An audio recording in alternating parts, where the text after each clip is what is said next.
You saw the headline, "Carrier sails in, no shots fired."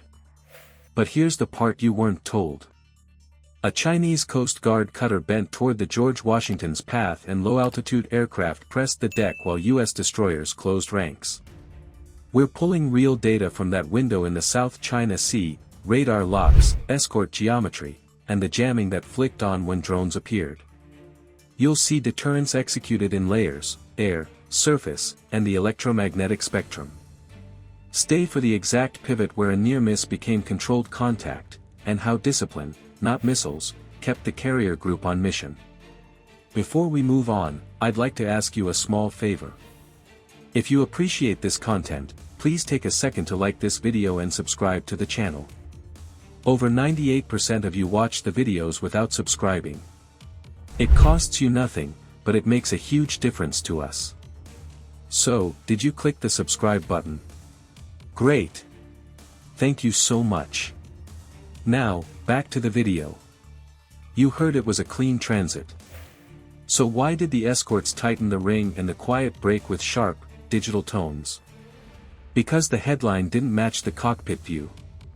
The strike group slipped through the Luzon Strait toward a crowded box near Scarborough Shoal, where routine means you keep your eyes up, hands steady, and options open. Tensions are rising in one of the most hotly contested regions on the planet, the South China Sea. China's heavy presence in the disputed region is putting the U.S. and its allies on notice.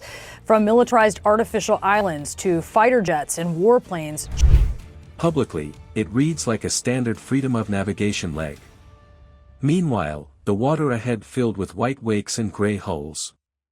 The carrier kept speed, predictable to calm nerves, while the screen adjusted minute by minute. This is the story of perception meeting a sensor net that doesn't blink. Early reports said shadowing. The feed said more. Low flyers skimmed the horizon, trading altitude for time inside reaction windows. A China Coast Guard cutter that had been holding a safe offset slid its bow a few degrees toward the carrier's projected track, subtle but unmistakable. That shift rewrote the geometry and forced movement across the screen. The destroyers set the shell. One on the bow quarter, another stern quarter, the rest shaping arcs that overlapped fields of fire and radar coverage.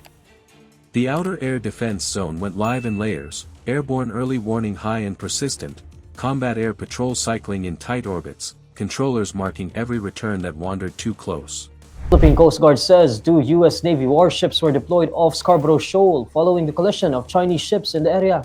Ariela says U.S. ships were exercising navigational rights and freedoms in the West Philippine Sea in accordance with international law. PCG spokesperson for the West Philippine Sea, Commodore J. Ariela, says USS Higgins and USS Cincinnati were monitored 30 nautical miles away from Scarborough Shoal on Wednesday, August 13. PRP Suluan managed to evade the maneuver. China pushes what experts call an exclusion zone enforcement in Scarborough Shoal, but the 2016 arbitral ruling declared the shoal a traditional. On the surface scope, contacts that were once benign became watch tracks, then threat of interest as CPA values dropped. But then the trigger arrived from above. Small drones appeared at altitude bands designed to slip past casual notice, sniffing for emissions.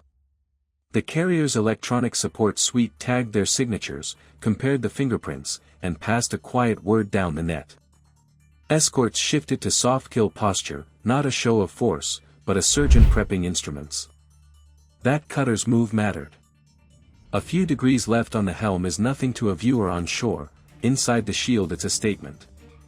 The nearest U.S. escort flexed out, adding lateral space, showing hull and metal without crossing into a collision vector. Another ship mirrored the move on the opposite arc to hold a corridor. Now the carrier still had room to maneuver, but anyone pushing in knew they'd meet steel first. In recent years, Beijing has begun dramatically expanding the two bases to accommodate a growing fleet of vessels and to provide a home for China's new seaborne nuclear deterrent. On this hill above a luxury hotel is a surface-to-air missile site guarding two of China's most important naval facilities, Yulin and Longpo. It also offers geographical projection for the People's Liberation Army into the South China Sea region, submarines which can follow down this channel into the really deep parts of the South China Sea, which allow for difficulty in detection. Up high, the air layer pressed.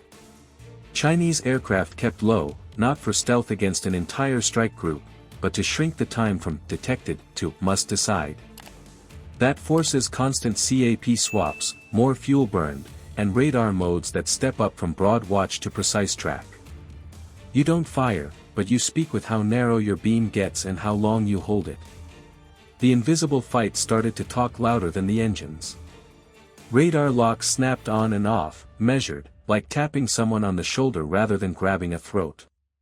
Selective jamming spun up against uncrypted sensors, enough to fog their eyes without painting a glowing arrow back to the ship doing it. The group held Emkin discipline, letting only what needed to be seen show, and hiding the rest behind silence. For the next stretch, it was a three-deck chess match. Air assets probed for the seam. Surface hulls tested spacing. Spectrum shots probed who would blink first.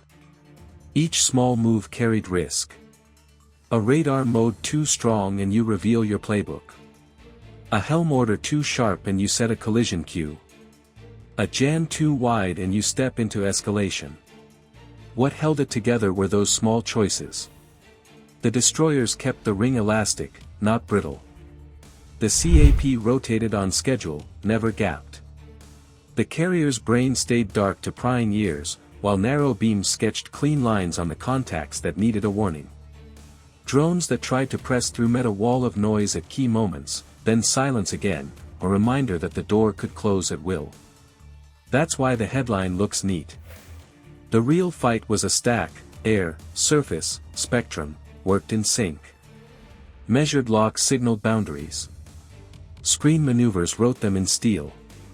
Short, surgical jamming kept uncrewed eyes from drawing an accurate map. The carrier held course because timing beat tempo. Now that you've seen the shield from inside, what cue, in your mind, forced the step back without bruising face? The converging angle from the cutter, the low pass that shaved the timeline, or the selective jamming that told the drones to leave? Comment your choice below. Deterrence here wasn't noise and sparks. It was timing, angles, and cold discipline that let the spectrum speak. Locks held just long enough. Jamming cut only what mattered.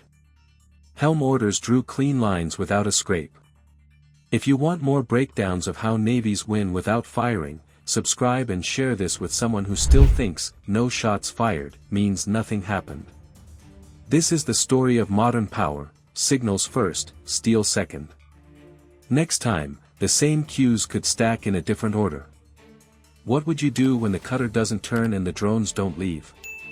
Comment your choice below.